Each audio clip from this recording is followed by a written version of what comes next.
Eu nunca imaginei que ia contar essa história. Não por vergonha, não exatamente. Mas porque tem coisas que a gente enterra tão fundo que até esquece onde cavou.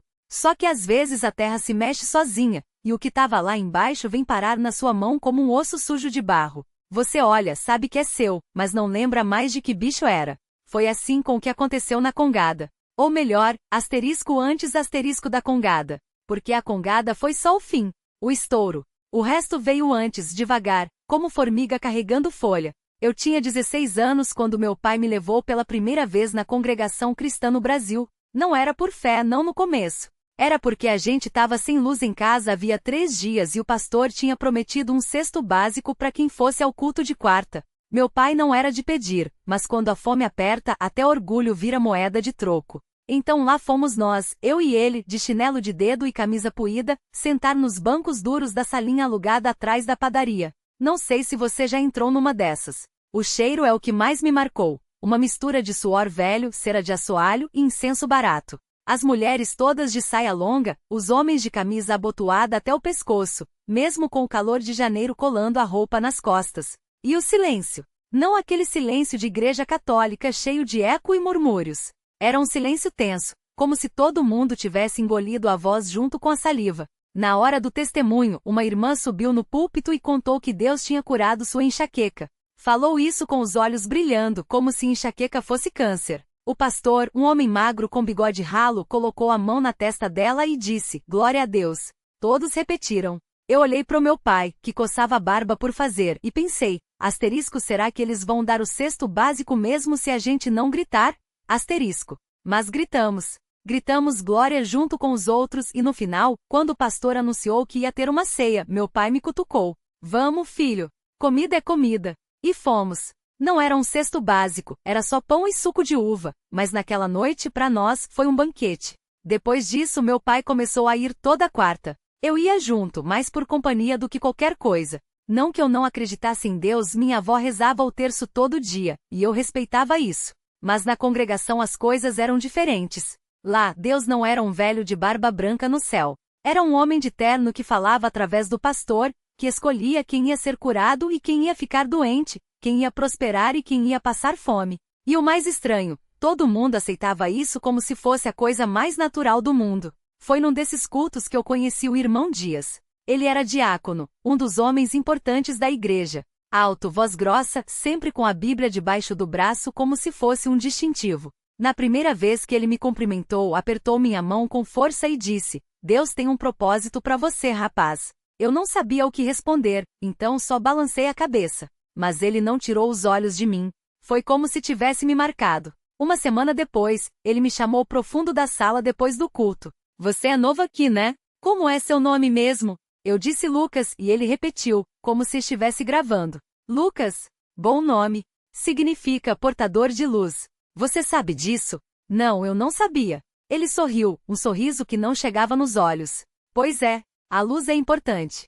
Sem luz, a gente tropeça no escuro. Naquela época eu não entendi o que ele queria dizer. Só achava estranho um homem daquele jeito, importante perder tempo comigo. Eu não era ninguém. Meu pai era pedreiro, minha mãe tinha ido embora quando eu era pequeno, e a gente morava num barraco que vazava toda vez que chovia. Mas o irmão Dias parecia me ver de um jeito que ninguém mais via. E isso, para um garoto de 16 anos que só ouvia que não ia dar em nada, era uma coisa poderosa.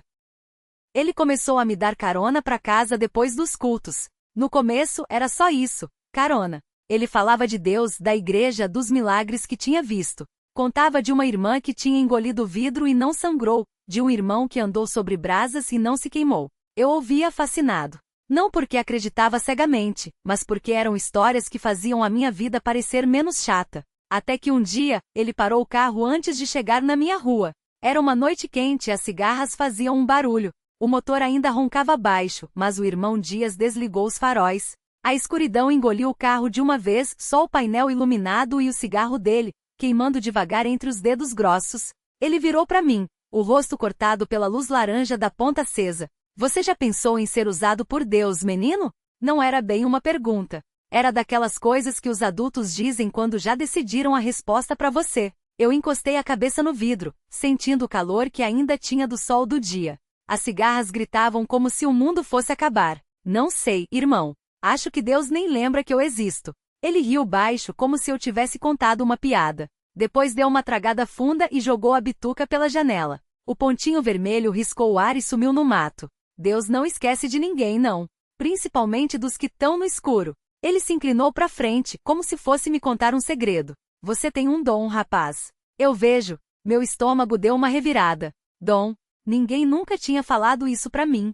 Nem a minha mãe, que ainda me olhava como se eu fosse o menino que quebrara o vaso da sala aos 7 anos. Nem o meu pai, que só grunhia quando eu passava perto. Que dom? O irmão Dias não respondeu logo. Ele ficou olhando para frente, como se estivesse enxergando alguma coisa além do para-brisa sujo. Depois, devagar, esticou a mão e apertou meu ombro. Não era um aperto de adulto querendo mostrar força. Era quase um carinho. Você sente as coisas, não sente? Quando as pessoas estão mentindo, quando estão com medo, quando estão diferentes. Eu engoli em seco. Não era bem um domingo. Era só que eu prestava atenção. Via as mãos da minha mãe tremendo quando ela falava que estava tudo bem. Via o suor no rosto do seu João, o dono da venda, quando ele dizia que não estava devendo para ninguém. Via as meninas da igreja baixando os olhos quando o pastor falava em pureza. Mas eu não ia dizer isso, porque o irmão Dias estava me olhando como se eu fosse importante. E isso, para mim, valia mais que a verdade. Às vezes murmurei. Ele sorriu, satisfeito. Depois ligou o carro de novo e saiu devagar, como se não quisesse assustar a noite. Amanhã tem um encontro de oração na casa da irmã Marta. Só os escolhidos. Você vai. Não era um convite. Era uma ordem disfarçada de presente. Eu deveria ter perguntado por quê. Deveria ter desconfiado. Mas tudo que eu senti foi um calor no peito. Como se alguém tivesse acendido uma lâmpada onde só tinha escuro. Tá bom, falei. Ele não falou mais nada até me deixar em casa. Só quando eu já estava saindo do carro, com a mão na maçaneta, é que ele me chamou. Menino. Me virei. O rosto dele estava na sombra de novo, mas eu sabia que ele ainda estava sorrindo. Não conta pra ninguém do encontro. É coisa entre você, Deus e eu. Fechei a porta e fiquei olhando o carro dele se afastar, os faróis cortando a poeira da rua. Só quando ele dobrou a esquina é que eu lembrei. A irmã Marta era aquela que tinha engolido o vidro. E a casa dela ficava no fim da estrada de terra, onde a luz da cidade não chegava. Entrei em casa sem fazer barulho, mas a porta rangeu igual. Minha mãe estava na sala, sentada no sofá com um copo de chá na mão, olhando para a televisão sem som. Ela nem virou a cabeça, só perguntou. Onde você estava? Na casa do Zé, menti, tirando os tênis sem amarrar. A mentira saiu fácil, como sempre. Tão tarde? Tava ajudando ele com um trabalho. Ela grunhiu, um som que podia ser dúvida ou cansaço. Não perguntei. Subi as escadas com os pés descalços, sentindo o frio do piso nos dedos. No meu quarto, fechei a porta e me joguei na cama sem nem tirar a camisa. O cheiro de fumaça ainda estava nas minhas roupas, misturado com o suor seco. Fiquei olhando pro teto, ouvindo o zumbido do ventilador. A voz do homem ecoava na minha cabeça, grossa e calma. Asterisco, é coisa entre você, Deus e eu. Asterisco não sabia porque aquilo me deixava com a pele arrepiada. Talvez porque ele tinha falado de Deus como se os dois fossem velhos conhecidos, como se Deus fosse um cara que sentava na mesa do bar e pedia cerveja gelada. Pensei na irmã Marta. Na última vez que a vi, ela estava sentada no banco da igreja, com as mãos cruzadas no colo e os dedos todos marcados de queimadura. Diziam que ela tinha engolido o vidro depois que o pai dela morreu, que os médicos tiraram os cacos com pinça, um por um. Depois disso, ela passou a falar com os santos. Ou eles falavam com ela. Nunca soube direito. E agora o homem estava me mandando na casa dela. Rolei na cama e peguei o celular debaixo do travesseiro. Não tinha mensagem, só o grupo da escola cheio de meme e uma notificação do YouTube. Abri o histórico de chamadas. O último número era o do Zé, de 3 dias atrás. Não tinha nenhum desconhecido. Não que eu esperasse. Desci a escada de novo, dessa vez pisando nos cantos dos degraus para não fazer barulho. Minha mãe já estava deitada, a luz do quarto dela vazando por baixo da porta. Na cozinha peguei uma garrafa d'água e bebi direto, sentindo a água fria queimar a garganta. Depois abri a gaveta dos talheres e mexi até achar o que queria. Uma faca de serrilha, pequena, com um cabo de madeira gasto. Guardei ela no bolso trás da calça, sentindo o peso frio encostar na minha coxa. Não sabia por que estava fazendo aquilo. Talvez porque o homem tinha me olhado como se já soubesse que eu ia fazer. Voltei pro quarto e me deitei de novo, mas dessa vez não consegui fechar os olhos. Cada som da casa parecia mais alto. O ronco do meu pai no quarto do fundo, o rangido da madeira, o chiado do ventilador. Fiquei imaginando como seria a estrada de terra à noite, sem nenhuma luz além da lua. E a casa da irmã Marta, lá no fim, com as janelas todas escuras. Quando o despertador tocou, me senti como se não tivesse dormido nada. Vesti a mesma camisa de ontem, passei água no rosto e desci para tomar café. Minha mãe estava fritando o ovo, o cheiro de manteiga queimando no ar. Você tá pálido, ela disse, sem olhar para mim. Tô bem. Come alguma coisa. Obedeci, mastigando sem gosto. O ovo tinha ficado duro demais, a gema esbranquiçada. Engoli com café preto, sentindo o amargo subir pelo nariz. Hoje você sai cedo? Perguntei, tentando disfarçar. Por quê? Nada. Só perguntando. Ela me olhou desconfiada, mas só balançou a cabeça e virou para lavar a panela. Saí antes que ela pudesse perguntar mais. A estrada de terra começava depois do posto de gasolina abandonado, onde os meninos mais velhos iam fumar maconha. Caminhei com as mãos nos bolsos, sentindo a faca batendo na coxa a cada passo. O sol já estava quente, mesmo sendo cedo, e o pó subia em nuvens finas sempre que um carro passava. Não demorou muito para ver a casa. Ficava sozinha, afastada das outras, com as paredes descascando e um cruzeiro de madeira pendurado na porta. O telhado tinha buracos, e dá para ver as vigas por dentro. Não tinha carro na frente nem sinal de movimento. Só o silêncio, cortado pelo canto de um galinho longe. Respirei fundo antes de bater. A porta rangeu antes que eu encostasse a mão, e quando dei um passo para trás, ela se abriu sozinha. Dentro, o cheiro era de mofo e cera de vela. As janelas estavam cobertas com panos escuros, e a luz que entrava era fraca, como se tivesse sido filtrada por água suja. No canto, um altar com velas acesas, algumas já. A fumaça das velas subia devagar, enrolando-se nas sombras do teto. No centro do altar, uma imagem de Nossa Senhora das Dores, os olhos pintados para baixo, as mãos cruzadas sobre um peito atravessado por 7 espadas. Ao lado, um copo d'água com um ramo de arruda murcha e um prato com migalhas de algo que parecia pão bentinho. O chão rangia quando pisava como se as tábuas estivessem se queixando do meu peso. Alguém aí? Chamei, a voz mais baixa do que eu queria. Nenhuma resposta.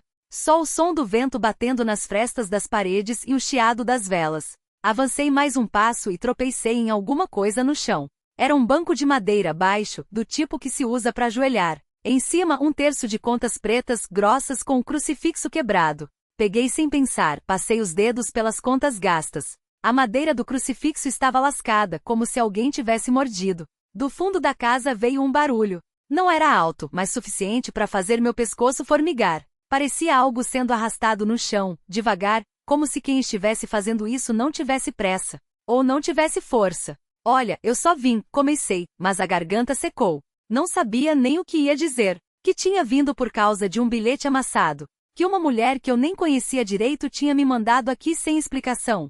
Soava ridículo até para mim. O barulho parou. Esperei. Nada. Então vi a porta entreaberta no final do corredor. A madeira estava inchada pela umidade, e a pintura descascava em tiras finas como casca de cebola. Lá dentro, a escuridão era mais densa, como se alguém tivesse jogado um pano preto sobre tudo, mas dava para ver um vulto sentado numa cadeira de balanço, imóvel. Dona Maria? Tentei. Lembrei do nome que a mulher do bar tinha falado. Asterisco Maria das Mercês asterisco. Soava como nome de santa, daquelas que a gente reza quando tá desesperado. O vulto não se mexeu. Só a cadeira que rangeu uma vez, como se alguém tivesse dado um empurrãozinho nela com o pé. O cheiro de mofo ficou mais forte, misturado com outra coisa, algo doce e podre, como fruta estragando dentro de um armário fechado. Dei mais 2 passos. O chão estalou debaixo dos meus pés. Foi aí que notei as mãos. Estavam cruzadas no colo, uma sobre a outra, os dedos entrelaçados como raízes. A pele era fina, quase transparente, com veias azuis marcando o caminho até os pulsos. Nas unhas restava um verniz vermelho escuro, descascado, como se tivesse sido aplicado há décadas. E no dedo anelar da mão esquerda, um anel de prata com uma pedra preta no centro. Não brilhava. Parecia que tinha absorvido toda a luz ao redor. A senhora me mandou chamar, falei, a voz tremendo um pouco. No bilhete. A cabeça do vulto se ergueu devagar. Demorou tanto que cheguei a pensar que era só a cadeira balançando sozinha. Mas não. Os olhos dela encontraram os meus, e foi como levar um soco no estômago. Não eram olhos. Eram 2 buracos negros fundos sem brilho. Só a íris, um marrom tão escuro que parecia quase roto. E as pálpebras inchadas com veias fininhas estouradas nas bordas, como se ela tivesse chorado até não sobrar mais lágrimas. Você veio, disse a voz. Não era um sussurro nem um grito. Era algo entre os dois, como se as palavras estivessem sendo puxadas de um poço. Sabia que você viria. Engoli em seco. Não tinha nada para dizer. Não sabia nem por que estava ali, para ser sincero. Senta, ela apontou para uma cadeira de madeira ao lado, coberta por um pano bordado com flores desbotadas. O chão tá frio para você. Obedeci sem pensar. A madeira da cadeira estava gelada, como se tivesse sido tirada de um porão. Cruzou as mãos de novo, e o anel de pedra preta parece que pulsou uma vez rápido. Você tá com medo, falou. Não era pergunta. Mas não precisa. Eu não mordo. Tentei rir, mas saiu um som seco, sem graça. O que a senhora quer de mim? Ela inclinou a cabeça, como se estivesse ouvindo algo longe. Depois, sorriu. Ou pelo menos fez um movimento com os lábios que devia ser um sorriso. Os dentes eram amarelos, alguns faltando, e a gengiva parecia retraída, como se tivesse sido chupada para dentro. Quero que você leve uma coisa para mim, disse. E traga outra de volta. O ar ficou pesado. Não era só o cheiro, não era só o calor sufocante daquele cômodo sem janelas. Era como se o mundo lá fora tivesse sumido, e só existisse aquele silêncio grosso entre nós, o rangido da cadeira dela e o meu coração batendo no peito como um animal preso. O quê? Perguntei, e a voz saiu mais baixa do que eu queria. Ela esticou o braço esquelético até a mesa ao lado, onde uma caixa de madeira escura estava coberta por uma poeira que parecia intocada há décadas. Os dedos, nodosos e cheios de veias azuis, tremiam um pouco quando puxaram a tampa. Dentro, um embrulho de pano cru, amarelado pelo tempo. Isso aqui, disse, desamarrando os nós com uma paciência que me deixou com a nuca formigando. É seu agora. O pano caiu aberto e lá estava, uma faca. Não uma faca qualquer. A lâmina era fina, quase translúcida, com veios escuros serpenteando pelo metal como rachaduras. O cabo, feito de osso ou marfim, tinha ranhuras que pareciam dentes. Não é para cortar nada, ela avisou, como se lesse meu pensamento. É para abrir. Engoli em seco. Abrir o quê? Os olhos dela, aqueles 2 buracos pretos, cravaram nos meus. Uma porta. E você vai trazê-la de volta para mim. Asterisco abrindo asterisco.